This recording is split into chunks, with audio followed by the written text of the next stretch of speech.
Ooh, that's pretty powerful. That's pretty powerful. If you understand the meaning of those words, just shout out, yes, I understand. Because all of us have been through those days that weren't so good. They wasn't the better days. But they all come to pass.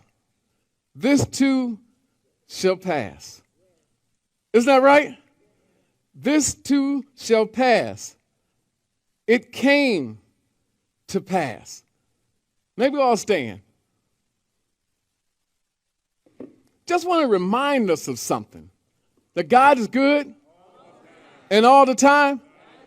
This too shall pass. I'm not perfect. I make mistakes. I say wrong things. I do wrong things. I fall. I get up. I grow up. I move on. And I live. Can we all say, I live? It's somewhere in that space of growing to know that this too shall pass. That's so important because we can become so entangled in the issues that we think is here to stay. But this too shall pass. Believe it. So I want us to just do something here. Just repeat after me. Winter, spring, summer, fall. All you got to do is call. Winter, spring, summer, fall.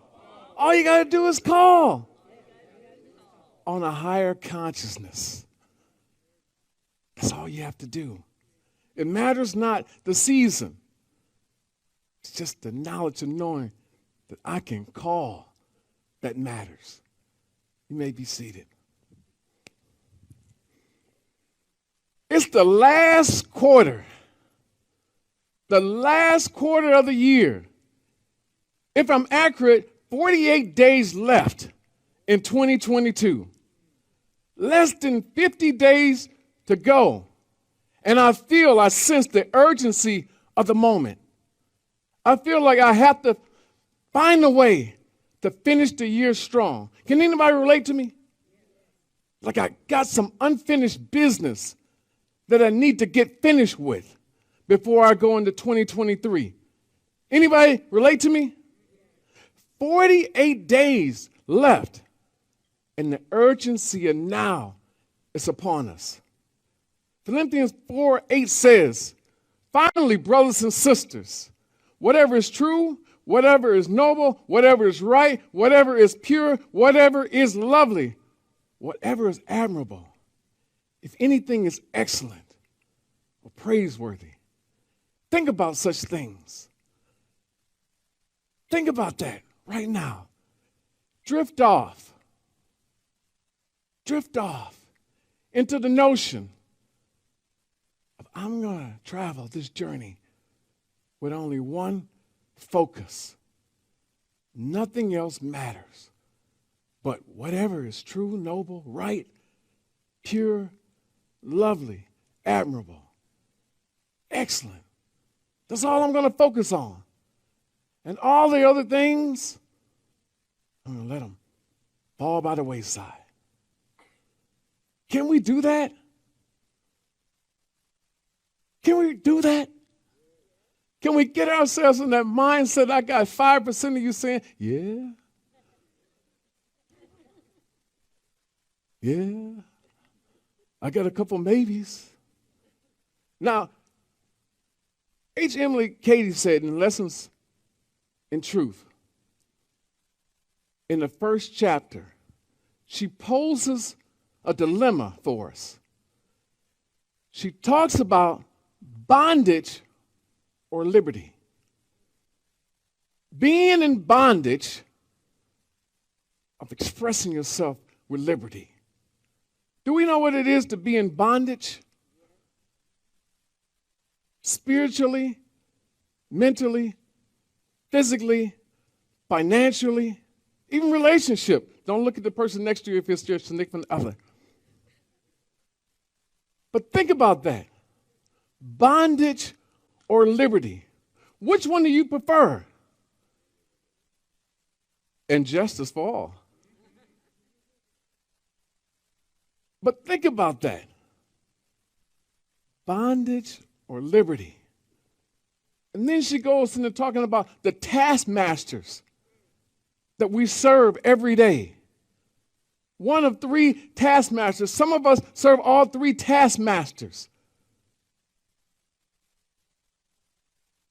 Sickness, sorrow, poverty. Let that sink in. Sickness, sorrow, poverty. Now say it with me. Sickness, sorrow, poverty. Think about your life, the journey of your life, the path that you have traveled. And think about those dark moments, those down times, disappointments. And they do fit into there. The sickness, the sorrow, the poverty, the health issues, the resentments, the regrets. Can I have the resources at my fingertips to make something happen? All of us, at one point in our life, feel as though we're in bondage. In bondage, don't we? We sense that we don't have the resolve, the capacity to move beyond the problem that we face. This too shall pass. Sickness, sorrow, poverty. And it's the last quarter of 2022. And I'm so focused on, and it came to pass. It came to pass. See, I don't know about you, but there's so many things in the run of a day that I'm consumed with. Mind, body, spirit, resources tied up. Most of the time it's tied up on somebody else's need, wants, desires. You know what I mean? The text you get from a child, can you send me $20? But in my case, it's etched up. Lee and I raised my nephew from age 6. And it used to be, can I have $1? Can I have a $5? That's what he used to ask. Can I have a $20? And now he's texting me saying, can I borrow $100? But if we had $1,000 for as many times as we've heard that, may I borrow, we'd be extraordinarily wealthy. But I don't mind, because I know what we're trying to prevent him from falling into that dark place that we've all fallen into as adults. See, this too shall pass because it came to pass. It was just an illusion to see where we're at in our faith gauge. That's all it was. And I keep asking us over and over, time and time again, think back 5 years ago this day, what were you worried about? Raise your hand if you remember. What was it?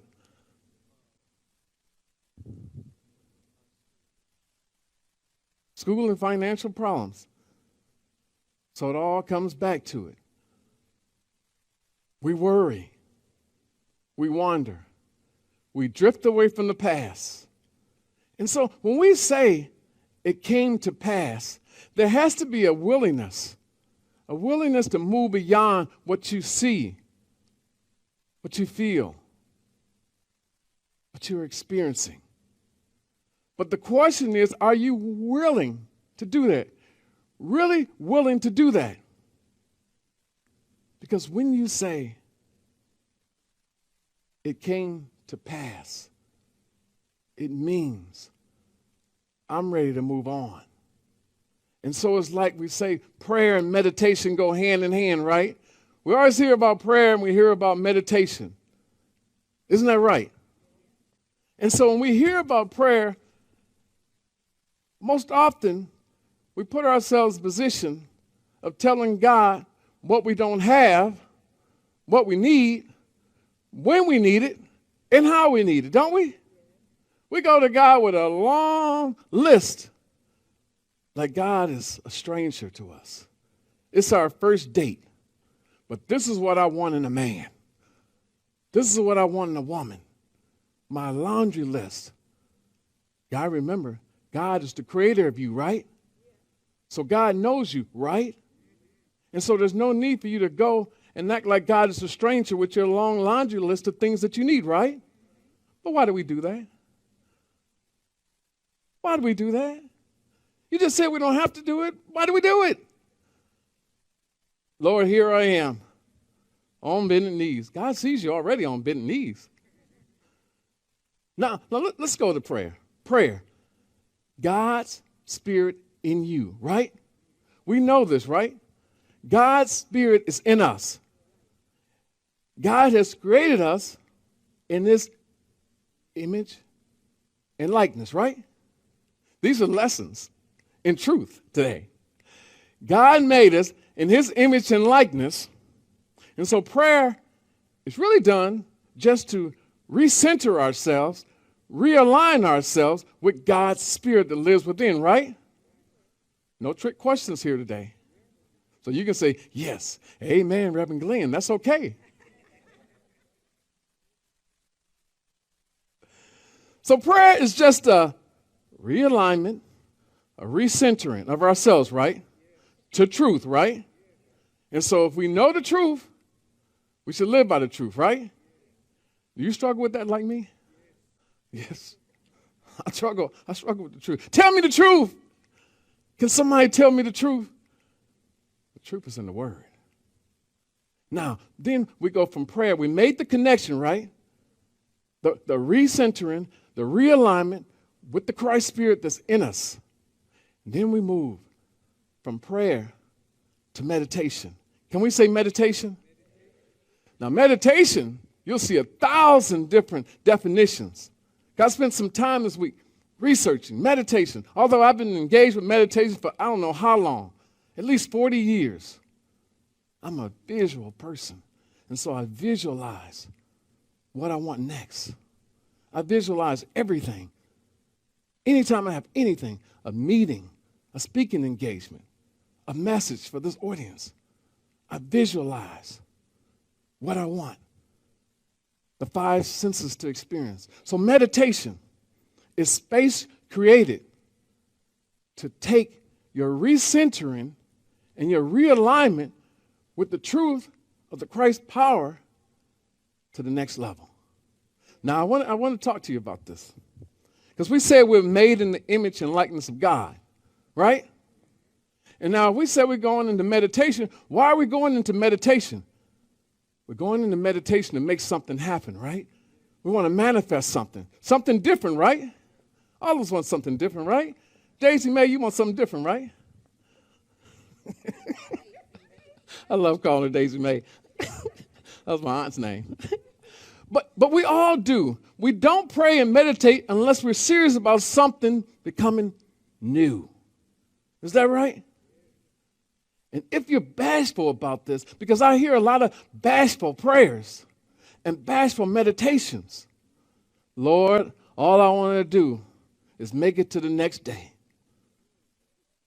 Lord, all I want to do is feel joy. Lord, all I want to do is feel love. Lord, all I want is just a little bit more money. Bashful. How dare you be bashful? And you're tapping into the most powerful energy source available. So why are you being bashful about it? We go through the mastermind experience, and it's irritatious to me. I just made up that word, irritatious.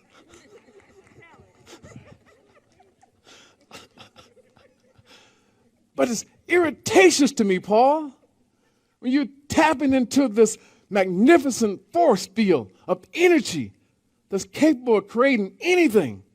All things are possible through the Christ that strengthens me.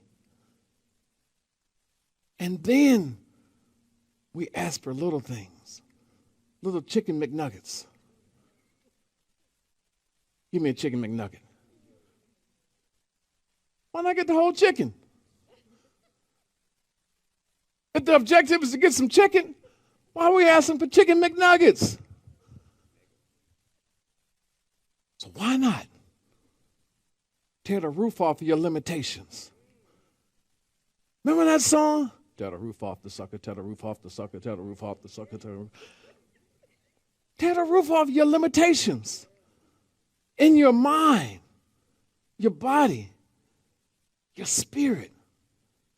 Take away the limitations. And so that meditation is the place where we deal with the thought of limitation. And we say, no, I've already re-engineered a reconnection with the Almighty Spirit, Christ that lives within me. And through meditation, I'm able to create something new because I'm steadfast focused on what I want to manifest. And so what we do with that statement that we say we're made in the image and likeness of God is we re-examine it in the meditation process and we say, if I'm made in the image and likeness of God, then I want to tap into my meditation and I want to bring my imagination into that meditation process. And so what I do is take that I'm made in the image and likeness of God. I take the image and make it imagination. Imagination. Can we say imagination? How big is your imagination? All the studies have shown if you want someone to be smarter and to perform at a higher level, read them. Read them. Materials for children that calls back to them the notion of their imagination, unlimited. We left here last week after service, and I'm racing to the Lions game to see a victory. I just had it in my heart and my spirit that they were going to win. My nephew was supposed to meet me at the stadium. He's got a 1-year-old baby, and he's supposed to get the baby to my wife, Leah, to watch her. But he's running late, and it's already the fourth quarter. Actually, it's the first quarter. I said, dude, we're missing the game. And so we came to the decision at the Lions game, there would be 2 men and a baby.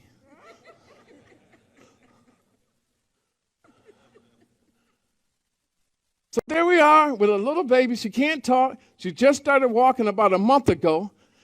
And every time she would just fidget. You know what fidgeting is? She'd be fidgety. In his arms, my arms, and she just wanted to get down. And then in thousands of people, her mom would just tell her, wander off, and she'd just wander off like this. I'd be like, come back, come back. She'd look back.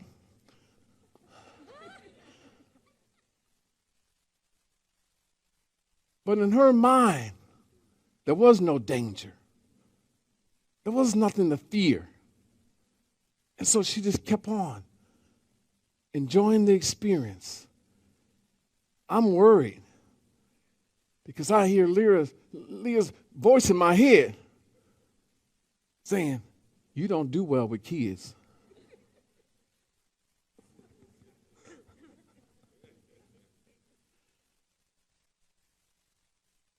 But she was fearless. And I observed this throughout the game. She was touching all the people in front of us. White, black, brown, she didn't care. And everyone was turning around saying, it's okay.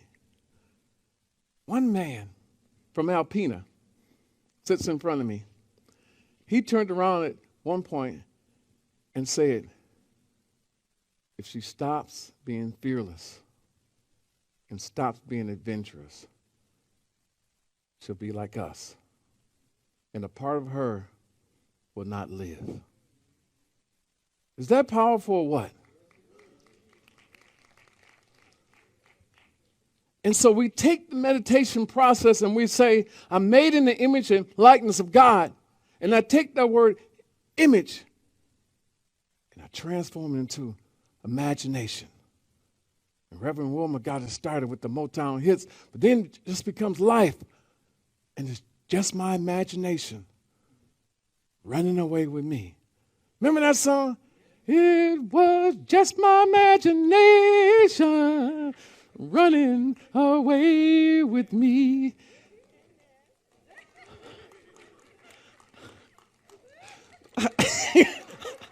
Barry Gordy gonna sound. He gonna give me a sound. He'll give me a contract. But shouldn't we be at a point where we move away all the woo-woo of spirituality, all the mystery of it, and make it plain? Live a life where whatever age, whatever stage you are, just say, I'm going to let my imagination run away with me. I'm going to take it with me. Is that powerful or what? I'm going to let my imagination run away, and then I'm going to catch up with it. You see that? Let it lead me. Not me controlling my imagination by what I've seen, but just the accumulation of our experiences. And it's scaring us to death. And when it doesn't scare us to death, it scares us to limitation. And it scares us to the point of stagnation. And that's what we do. And we're so frustrated because we know there's a higher calling. And so we do. We say, I'm made in the image and likeness of God. So I take that image and it becomes my imagination running away with me, and I'm catching up with the imagination that I see. And if I'm made in the image and likeness of God, then let me take that likeness and make my life into something that I like. You see that? We transform that. We're learning more about this now. If I'm made in the image and likeness of God, I'm supposed to release my imagination and let it create my life. And let it be some life that I like. Do you get that? So stop thinking about that in an incomplete way. I'm made in the image and likeness of God. We're good to say that in spiritual circles, religious circles, but it's not complete.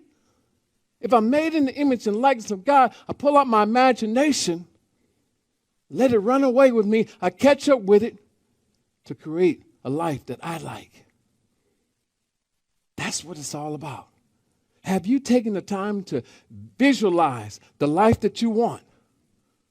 Recently, have you really gone into meditation with the purpose of creating the life that I want? This is going back to the potter's wheel, where you find security in saying, I'm going to put myself on the potter's wheel and reshape, remold myself. And it's a co-creation process with the Almighty Spirit. So if I have the courage, if I'm brave enough to put myself back on that wheel, I'm just clay, ready to be reshaped, reformed, reimagined into something better. You got it? We got to get this because we can't be afraid to reinvent ourselves. And that comes through a reevaluation of ourselves. That's where we're putting ourselves, on the potter's wheel. Can we stand to put ourselves in the place of really being reshaped, reformed? This is more than just going to the hairdresser and saying, well, give me a new hairdo because I want to look different. It's different from just buying a new outfit because I want to look different. This is soul work. Soul. My soul has been looking back and wondering how I got over, but now I want to get up, over. I'm tired of just getting by. Now I want more. Does anybody here want more?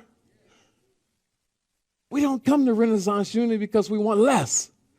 The choice is either more or less. There's no middle ground.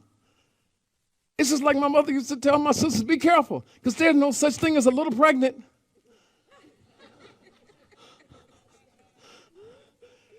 Either you're pregnant or you're not. And so we want to become pregnant with the thought process that we can transform ourselves into something better. And so we're going back on the potter's wheel. And what's important is that we do so with total confidence in our relationship with the Christ that lives inside of us. So this is not, let's make a deal. Remember Monty Hall? Let's make a deal. The price is right. Most of us are reluctant to get on the potter's wheel because we want to know what's the cost. What did you have to lose your entire self to gain a new you? Are you willing to do that?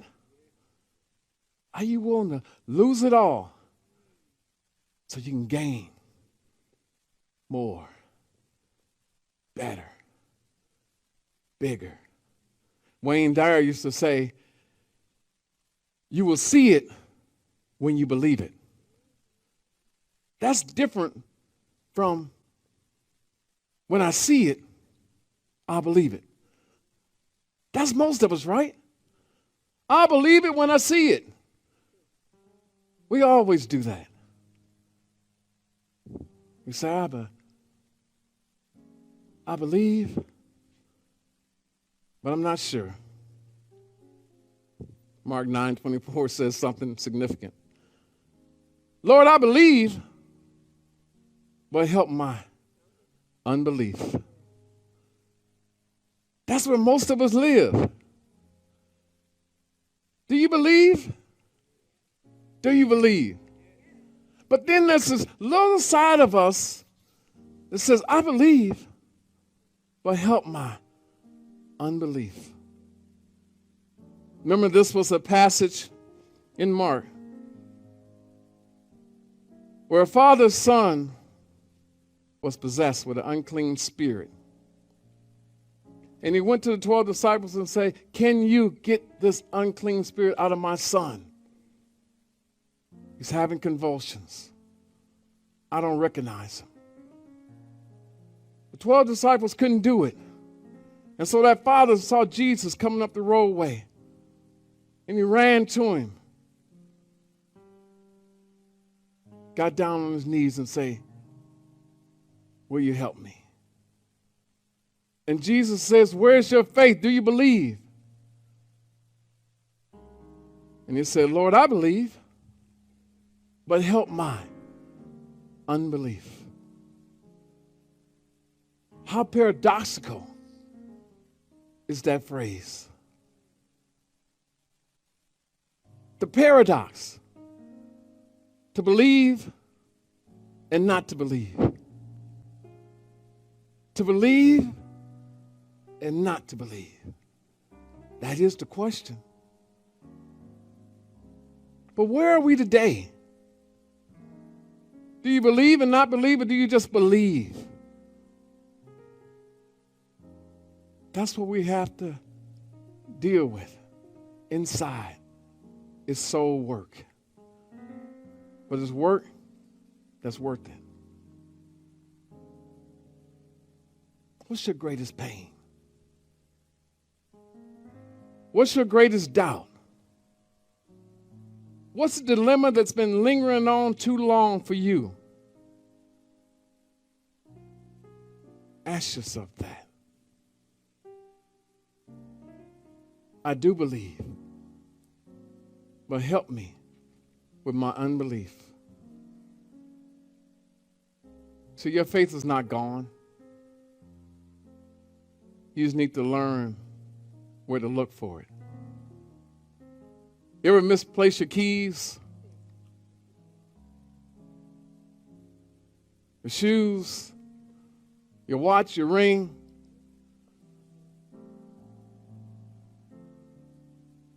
Wasn't lost, you just misplaced it. And so this morning, some of us just misplace our faith. It's not lost, it's still there. Because it comes from a spirit within you. And there's something calling you forward. All you have to do is engage in a lifting exercise.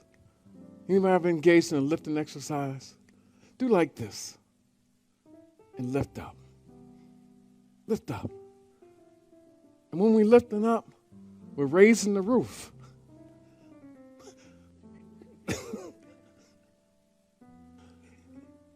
But once again, back to raising the roof off the limitations that we set for ourselves. Because we're the only ones that can tell ourselves we can't do it. But it's that lifting up that goes with, when you lift up, you have to lift your eyes up.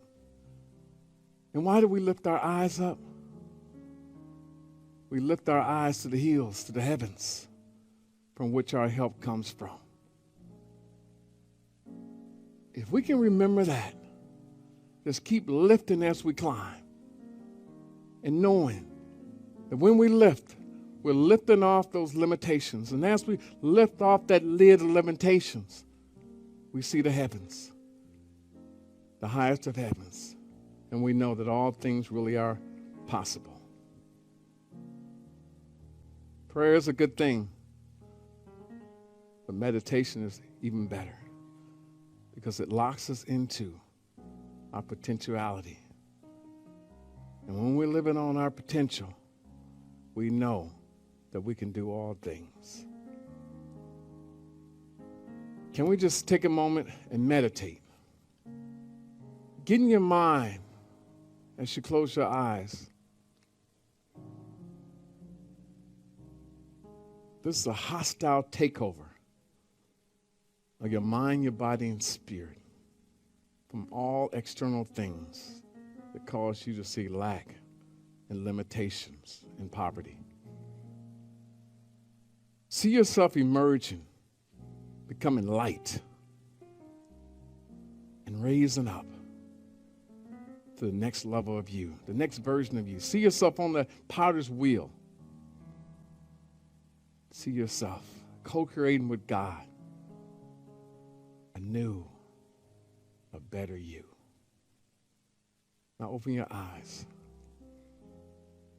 The challenge for you this week is very simple. Want to know what the challenge is? It's very simple. I want you to just meditate. Each day, 15 minutes more. Starting the day, 15 minutes, 30 minutes, 45 minutes, and then 1 hour. And I ask you to meditate for 1 hour at some point because you're worth it. 24 hours in a day, you take one to focus on you. That's all you have to do. Cast a new vision for your life and hold a high watch over it. Be persistent, be patient in the vision for you. Renaissance Unity, I love you, and there's nothing you can do about it. Thanks for having me this morning, and God bless each and every one of you.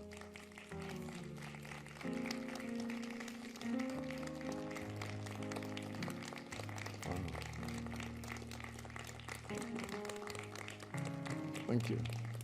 Thank you.